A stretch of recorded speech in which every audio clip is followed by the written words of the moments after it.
going on, Big Blue fans? It's your man Mazo from Football with the Fellas. It's all about Big Blue. Clay from Brooklyn and I want to take a moment to thank all of our followers for your support. We really appreciate it. We really, truly appreciate it. And we want to acknowledge a question that came up. It was pertaining to, in our last episode, Clay from Brooklyn came up with this wild, just out of this world strategy that the Giants should use during the draft.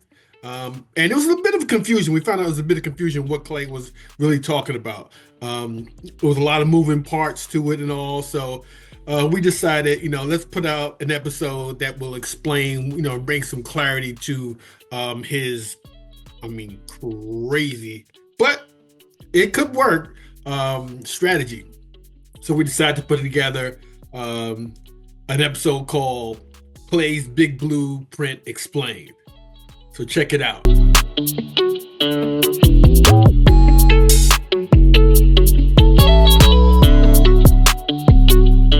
Hey everyone, Clay from Brooklyn, Football with the Fellas. It's all about Big Blue.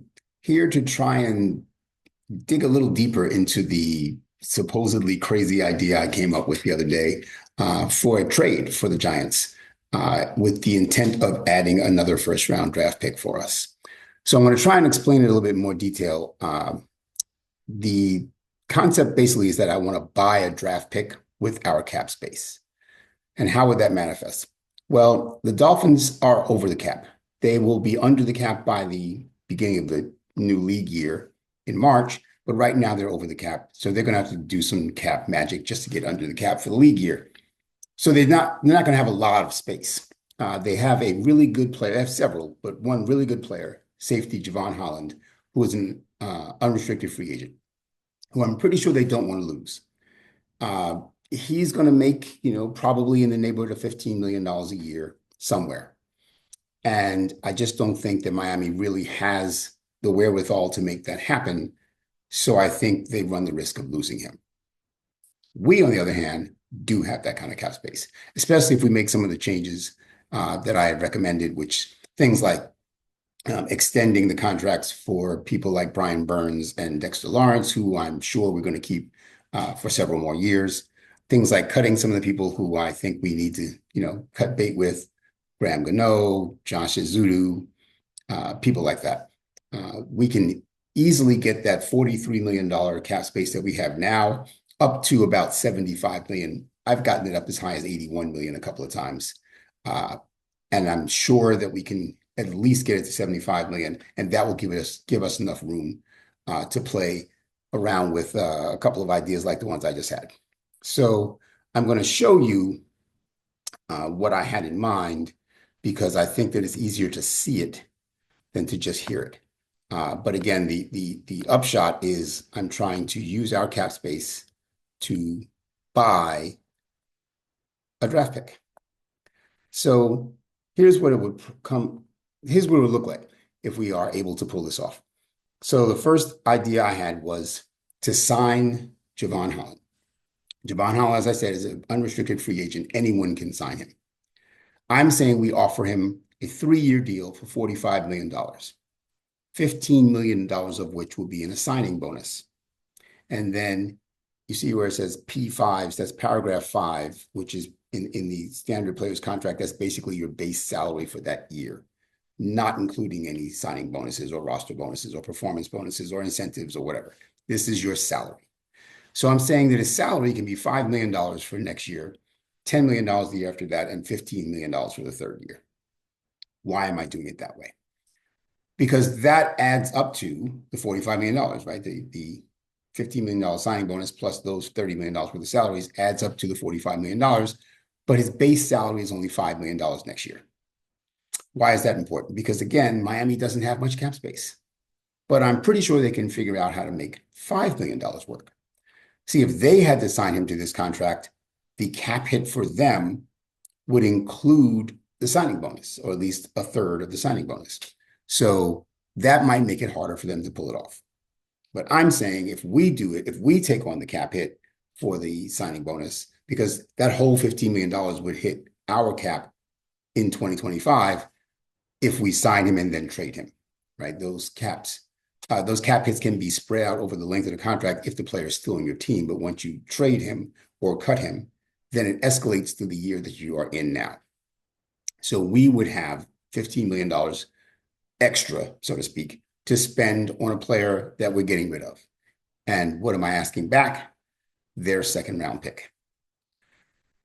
So their second round pick is pick number 48, which is a pretty good pick. That's a pretty high pick. Then we would have 2 second round picks, picks number 34, our own, and 48, theirs. So if you're with me so far, what I try to do is to show that, it would cost us the $15 million in signing bonus all on our cap this year. But then we could take our 2 second round picks, our 34 and the 48 we just acquired from Miami, and I'm adding a 5th round pick number 155, to trade up for Atlanta's pick number 15 in the first round. Now, why would Atlanta do that? Because they only have 4 picks in the whole draft. They only have 4 picks. I think it's a 1st, a 2nd, a 4th, and a 7th, if I remember correctly. And they're not 1 first round pick away from, serious contention. They need more bodies. And I think that they would be willing to take 2 second round picks and a 5th round pick for that first round pick. At least that's my hope. If we have to throw in, a vet, a veteran player that we feel like we can spare, fine. But I think those 3 picks are enough to make them, then they would have 6 picks this draft instead of 4. And 3 of them would be in the second round because they already have a second round pick. Now they'd have 2 more. They could even trade back up into the first round if they wanted to. Now they'd have 3 second round picks. But I think that would be attractive for Atlanta to have our 2 seconds and a 5th for that first round pick. Especially the 2 seconds are good second round picks, right? Number 34 is the beginning of the second round. It's the second pick of the second round. And then Miami's pick number 48. So I think that's good value for them. Now, the rest of my plan was to sign a few free agents with some of that money that I freed up by those other moves I mentioned earlier. So I'm hoping to sign Jimmy G, as I mentioned before. Jimmy Garoppolo as our quarterback, as our bridge quarterback, and maybe even as our quarterback, not bridge. He's only 33 years old. He's got a good 5 years left in him if he wants to play that long, assuming he doesn't keep getting hurt. I'd like to sign Will Fries. I originally wanted to sign Trey Smith, and I still would love to sign Trey Smith, but 2 things make me hesitant to add him in my kind of plan A. One is that I'm pretty sure Kansas City, who just lost the Super Bowl by being unable to block, is going to do their best to keep him. They're not going to want to lose a really, really good offensive lineman when the offensive line is clearly the reason they weren't competitive in the Super Bowl. And the second is that he's going to cost way too much money, especially to leave the Chiefs to come to the Giants. He's going to charge us an extra premium to go from a team, that was just in the Super Bowl to a team that won 3 games. He's going to say, well, y'all going to really have to pay me. So I just don't think the value is there. If it is, and we can pull it off, I would love to have Trey Smith. He's a beast. But Will Fries is a very good guard, coming off injury. So he probably won't ask for, top dollar. And so here I recommended some salary projections for Jimmy G and Will Fries, and then also BJ Hill and Drew Dalman. Drew Dalman's a center from Atlanta, actually, who is a really good run blocking center and an okay pass blocking center, but a really good run blocking center. And if you put him and Will Fries and Jermaine Illuminor from center to right guard to right tackle, that makes that a very strong side of the offensive line. For however many games Andrew Thomas stays healthy, which, as we've seen in the past, is not always that many, he's a very good left tackle when he's healthy. And John Runyon Jr. or whoever else, Evan Neal, Greg Van Roten, whoever else we have competing for the left guard spot, that would be the one spot that, or whoever we draft in the offensive line, that would be the one spot that I would love to shore up a little bit more. But Runyon is not a bad left guard. He's just not a particularly good left guard. He's a better run blocker than pass blocker, and he's not great at run blocking. Okay, I'm sorry, I said that backwards. He's a better pass blocker than run blocker, but he's not great at pass blocking. He's a solid but not great guard. Okay, so with these amounts of money that I'm projecting that we offer them, you see column D is the cap hit and column E is the cash outlay. Column C is the contract. We can afford this. If you want to take a picture of this or freeze this and come back to it later, this adds up to approximately $72 million in cap space. Like I said, I've gotten us up to $81 million in cap space before, and about $99 million in actual cash outlay. That's the one piece that, Mara and Tish would have to agree on, but I see that they're looking to sell as much up to 10% of the team, which I think is just to get a new cash infusion because they still would own the majority of the team and then would own it, in equal amounts. So this new cash infusion of over $700 million would probably help them make this kind of investment in this year's team. So what would I do then? I think that if we do get that extra second round pick, that one of two things is going to happen. Either Cam Ward is going to fall to us at number 3, or he's not. If he does, all bets are off. We pick Cam Ward. If he doesn't, then I'm hoping that Abdul Carter does, and we pick him. But in either of those cases, what I would love to do is take our 2 picks in the second round, like I said, and our 5th round pick, and move up to number 15, trade with Atlanta, and pick Nick Emmanwori. Nick Emmanwori, you've heard me talk about him before, is going to be a beast. He's going to be a chess piece. He's safety, free safety, strong safety, inside linebacker. He can play a lot of different positions. He is someone that we can move around and make offenses always have to find him and account for him. He can lock up your tight end. He can just be the strong safety that covers your tight end. He can spy on your quarterback if we're playing a team with a really mobile quarterback. He can cover your back out of the backfield if we got a Jahmyr Gibbs or Saquon Barkley type who can take off downfield on a wheel route. He can cover them. He's faster than them. He's a great prospect, and I am willing to make all these moves just to be able to add him.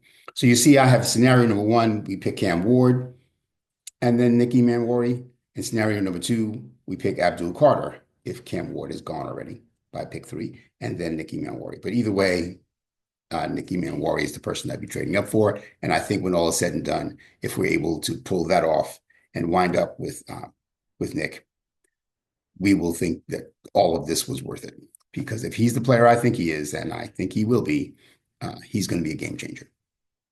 Okay, so that is basically what I had in mind. You see, I also went out all 7 rounds and said, well, we won't have a second round pick anymore.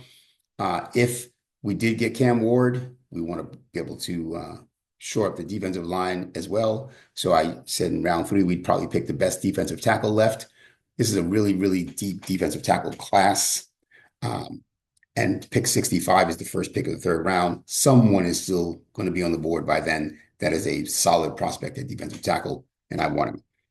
If we didn't get Cam Ward, then I'm hoping Kyle McCord lasts till then.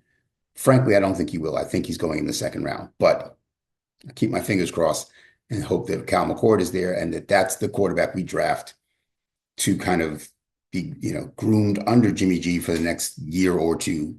And let's see what happens. If he earns the job by year 2 or 3, great. If Jimmy G is killing it, great.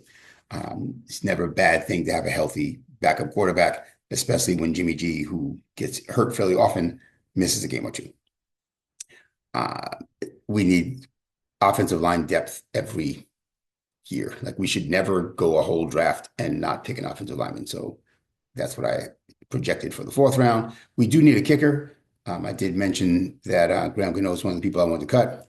So right now I'm kind of leaning towards Ben Sauls of Pittsburgh, but there's also Borregales out of Miami and Fitzgerald out of Florida State. I mean, there's a couple of other kickers as well. It was a good kicker out of Michigan, whose name I'm forgetting. It's an interesting name, ZV something, if I remember correctly. But there's a handful of good kickers that I think someone will last till the 7th round, and we should spend a 7th round pick on a kicker. Anyway, so I just wanted to make my idea about how to manipulate the cap to add that 2nd round pick a little clearer, and also to show you what I would do with it if we did pull that off, which is, like I said, to combine that with our other 2nd round pick and move up into the 1st round. I think that's something that there has to be a sweet spot to go back to this buying the draft pick again. It's only going to work on a team that is very nearly over the cap, doesn't have enough money to re-sign one of the players they consider to be a key player. And that key player plays a position that we don't consider like the top of our needs. In other words, if it was a defensive tackle that we were doing that for, we would just keep him. And it's not that we don't need safeties. Clearly we do. And clearly I'm using it to draft Nick Emmanwori, who's at least partially a safety. But I would be willing to give Jevon Holland back. I don't think Jevon Holland is going to be as good a player as Nick Emmanwori is going to become. So I'd be willing to make that trade for him. It's probably only going to work if it's a team that would be willing to give up their second round pick. I have a hard time believing a team would give up their first round pick for something like this. The only exception to that is if we could do it with Cincinnati over T. Higgins. But Cincinnati has, relatively speaking, the same amount of cap space we have. So I don't think they would need us to help them sign T. Higgins. And I'm not 100% sure that they would be willing to give up all that money and, their first round pick for T. Higgins. So if it's someone who's a second round pick worthy trade, I think that's the sweet spot. And I think Jevon Holland satisfies that. So anyway, that's my thoughts. I'd love to hear your thoughts. Please drop a comment. Let me know what you think about what I just said. Like, share, subscribe, all that good stuff, as we always ask you to. And until next time, Clay from Brooklyn, Football with the Fellas. It's all about Big Blue, and I'm out. Big shout out to El Marquis Productions, the talent behind the music and production here at Football with the Fellas. It's all about Big Blue. Their beats bring energy and excitement to every episode. El Marquis' skills in mixing, mastering, and creating top quality sound make the podcast come alive each week. For your own projects, check out elmarquisproductions.com and take your sound to the next level.